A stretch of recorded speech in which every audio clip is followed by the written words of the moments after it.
Hey guys, so with patch 0.4 coming out right around the corner, I wanted to go over what likely is most exciting about this patch, which is going to be the new class, which is likely Druid. Jonathan has said in the past that Druid is coming in 0.4, so we're fully expecting this to be the class that is going to be releasing with the new patch. But surprisingly, we actually know quite a bit about the Druid class because they actually released a full video about the Druid class in Gamescom 2023. As you can see, we have a whole about 14-minute video talking about the class and breaking it down, talking about the different intricacies and the skills and how they will play together. But before we get into that, here's a quick word from the sponsor of our video today. Guys, have you ever asked yourselves the question, what if Nintendo made a Souls-like? Well, that's the game that's sponsoring this video today, Slayer the Demon Haunted World. And if you ask me to best describe what type of game I think this is, I'd describe it sort of like a Crypt of the Necrodancer meets Dark Souls. But while you're not really playing to a tune of a song, it really does feel like at times you're dancing to your own rhythm to try to match that of your enemies.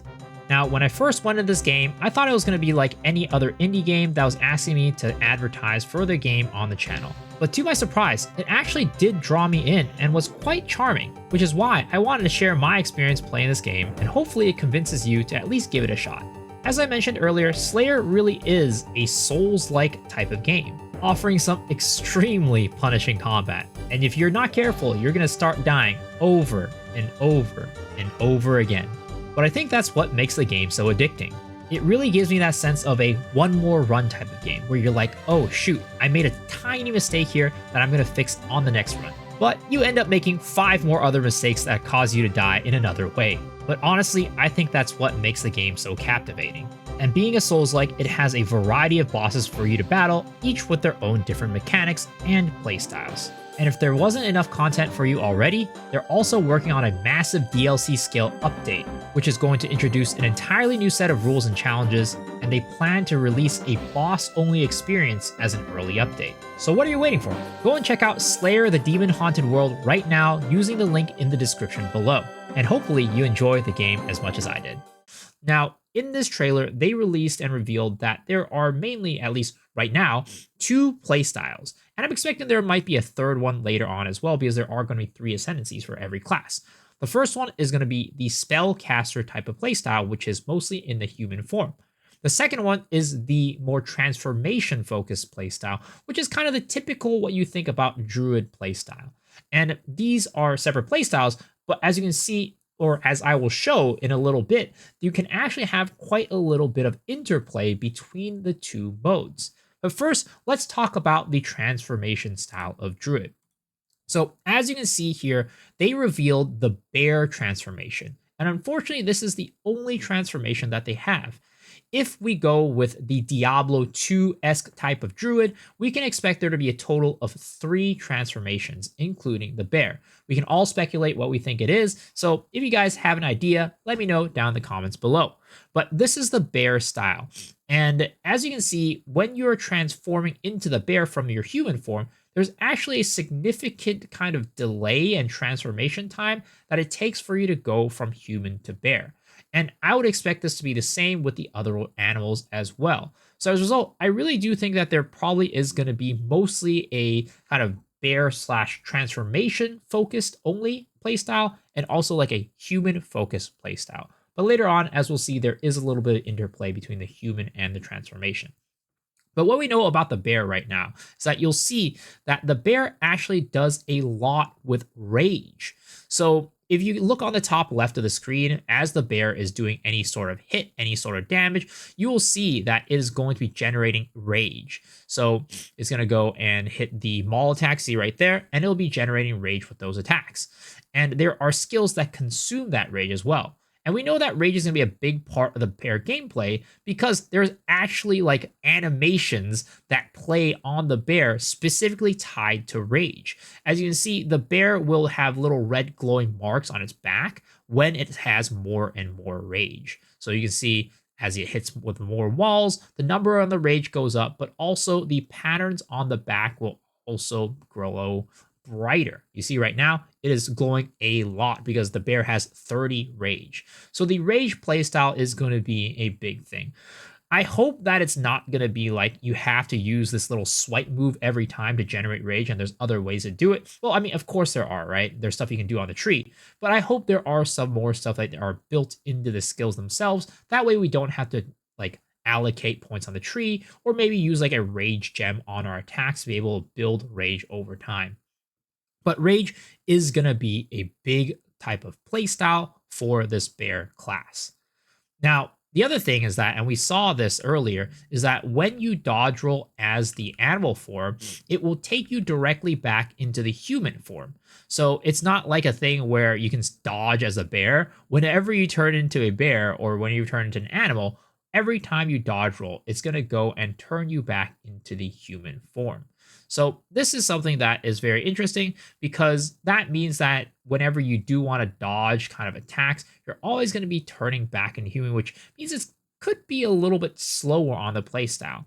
Now, this could very much change with the release of the bear, release of the transformation class, release of the druid, but at least from what we know, from what they've shown us, that is kind of the type of playstyle that you have. So I would expect that if you are playing a transformation type of class, you're probably not going to want to roll that much because you're going to be losing out on a lot of DPS as a result. Now, something that popped on the screen just now that I think is really interesting and I want to draw attention to it is this equipment menu. As you can see in this picture, we have kind of a staff looking weapon. I'm pretty sure this is a staff. And we see that the druid is transformed into the bear while equipping the staff. And the staff sort of has like an orangish type of background to it. So maybe that's to denote that it kind of disabled that staff usage because it is in the bear form. Now, this was in 2023. And since then, we actually got a little bit more information about the weapons. At first, we were thinking that, oh, druid is not going to have a new weapon. It's just to be using staff. But if we hop into Path of Exile 2, you will see that right here, we have the martial weapons keyword, right? We pull this up and it talks about martial weapons, including axes, bows, claws, crossbows, daggers, flails, maces, quarterstaves, spears, swords, and talismans. Now, we click into talisman and you can see that talismans are two-handed melee weapons that require strength and intelligence, which is what druid uses. And then talismans allow you to use shape-shifting skills. So druid, again, although each talisman is associated with a specific shapeshift form, every talisman allows you to use skills from all forms. So I'm assuming what it's going to be like is that talismans are kind of like wands, right? You have a fire wand, you have a chaos wand, you have a lightning wand, and an ice wand. But the thing is, even though those wands are associated with specific elements, you can still use the elemental attacks for every single element, right? So it's probably going to be a similar thing where it's like certain talismans will have more bonuses to like bear form, or like one talisman will have more bonuses to like wolf form or whatever. But then, you can use shape-shifting, whichever shapeshift you want. Now, that is pretty cool. Now, you can see that shape-shifting also has a keyword. And it says, shape-shifting changes you into non-human form. Shape-shifting skills still uses your character's stats as normal unless otherwise specified. So you're not changing into another entity. Kind of like, I don't know, maybe you can say like demon form a little bit, at least old one, where you didn't have a weapon anymore. Using a skill that is not compatible with your shapeshifted form will automatically revert you to human form. So this is kind of like in-game, already existing information that we have about the druid. So things have changed since the Gamescom kind of trailer. Before, druid didn't really have a weapon. And now, druid does have a weapon for the shapeshifting, which is going to be the talismans. And this is actually pretty interesting and will probably affect a little bit of what we're going to talk about in just a little bit about the weapon sets for this class. So this is the transformation style of gameplay. The second type of gameplay is going to be the human spellcaster variant. So let's go here and jump forward to the spellcaster breakdown. So here they're going to break down a little bit of the spellcaster gameplay. As you can see, the spellcaster has used this kind of a lightning skill, dropping down lightning bolts from the sky.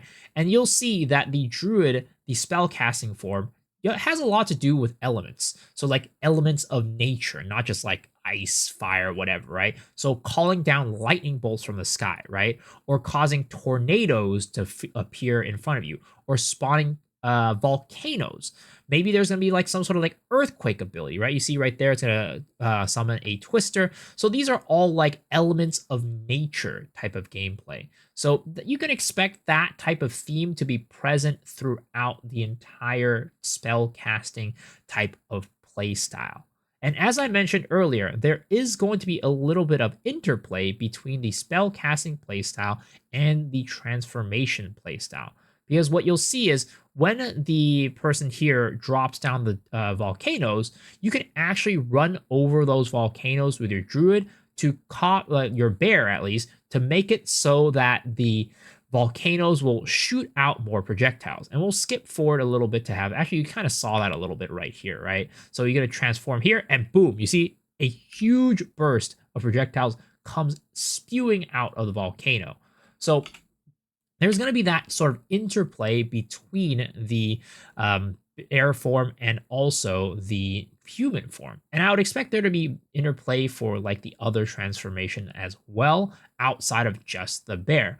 So there's probably going to be like, again, mainly the human playstyle, the transformation playstyle, and there's probably going to be some that are going to be using this human transformation hybrid. Though I feel like, again, with the thing where there is an animation to transform between the human and the animal form, it might not be the smoothest gameplay style. And especially when we're trying to blast through maps, it's probably not going to be the preferred playstyle. But again, a lot of things have changed since this Gamescom trailer, so maybe they've kind of changed up the idea a little bit, and maybe we won't have that little animation anymore, or maybe it's going to have a bigger payout for actually doing this, because right now you can see the AoE is kind of a little, dinky. It's not really going to be used for mapping. Maybe it's just going to be something that's being used purely for single target. We don't know, right?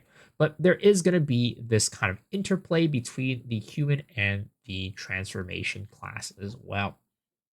Now, those are the two playstyles that they revealed in this trailer. But as we know, there are 3 ascendancies for every single class, or at least there will be. At the moment, there aren't, but there will be. So we can start to speculate a little bit, and based off of what we know about Druid and Diablo 2, what the third playstyle is going to be. And that playstyle is probably going to be a summon-based playstyle. So we'll skip forward a little bit in this video to show you guys the Summon Wolves ability. So this section of the video is specifically called the Animal Companion section. So it looks like there will be multiple types of animal companions. They only show off the wolves in this, but I would assume that given that they are naming it animal companions, it's going to be a fully fleshed out thing. But we can see in this part of the video that the person does summon some wolves. They summon 2 wolves specifically. And you can see that they are still playing the bear form. They're still playing the human form, right? There's probably going to be, again, a way to interplay between all of these. But there's probably a chance for you to, if you want to play a more summoner-focused playstyle, just to do that. So you can intermingle your little summons from the Druid ability specifically, but also maybe throw in some Specters in there, maybe throw in some Skeletons in there that we already have in the game. There's a lot of ways for us to expand upon this Summoner playstyle.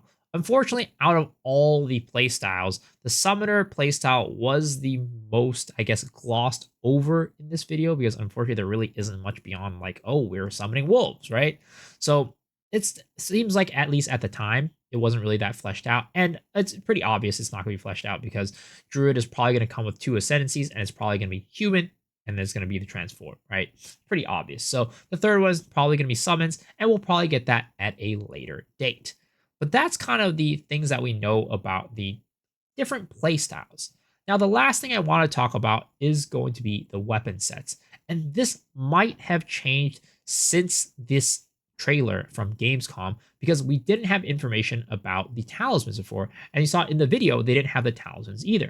So let's kind of hop into the skill tree and what I think they are going to be doing about the different weapon sets for this class. So here is the skill tree, and you can see it looks very different from our current version of the skill tree, right? Again, this was very early on. They even still had like 5 flasks in here. So super early on, lots of things are subject to change. But you can see on the top right that we do have the weapon set points. And you can see we have a weapon set 1, a weapon set 2, and we also have the shapeshift. So at this point, the shapeshift was its own weapon set. So you could allocate points to 1, 2, and shapeshift. And I guess the human form had the 2 weapon sets, but then if you want to shapeshift, that was going to be its own weapon set. Now, since then, again, they have added the talismans into the game. So these are weapons for the transformation class or the transformation playstyle. So I feel like even though in this video they had a separate weapon set for shapeshift, I'm guessing and expecting that they're probably doing away with that and probably just doing a weapon set 1 and weapon set 2. And then depending on which weapon set you have the talisman in or what talisman you have in, let's say maybe you have a bear talisman for your weapon set 1 and you have a wolf talisman for your weapon set 2. So it's like when you swap between the two, then you'll have one for bear, one for wolf, instead of just having one general shape shift tree and passive points. That's my guess for how they're going to do it, but we'll end up having to see what they end up doing at the end of the day. But yeah, that is about all of the information that we have for these classes. Of course, they did show off specific skills and things like that in the video that I didn't show off, but at a high level, this is what the Druid is going to be about. Again, if you want to see all the specific skills and stuff, I'm going to leave the video in the description below. But other than that, let me know what you guys think about the Druid class. Do you think much has changed since this 2023 trailer, or do you think most of the things are going to be the same? Also, what do you think are going to be the different transformations for the Druid class? Is it going to be like a bear, a wolf, and like a bird or something like that, which is what I'm speculating? Or do you think that it's going to be something else? Let me know down in the description below. And as always, if you guys like this type of content, please, the best way to show your support is by hitting that sub button. And also, I stream every single day on twitch.tv/bsoxdrew, so come hang out with me. Though currently I am in Japan probably, so I'm doing some IRL streams there, not really Path of Exile, so but still, come hang out. But other than that, hopefully you guys are excited about patch 0.4 because you know I am. But until next time, guys, hopefully I'll see y'all on the stream, but if not, hopefully I'll see y'all on the next video. All right, guys, peace.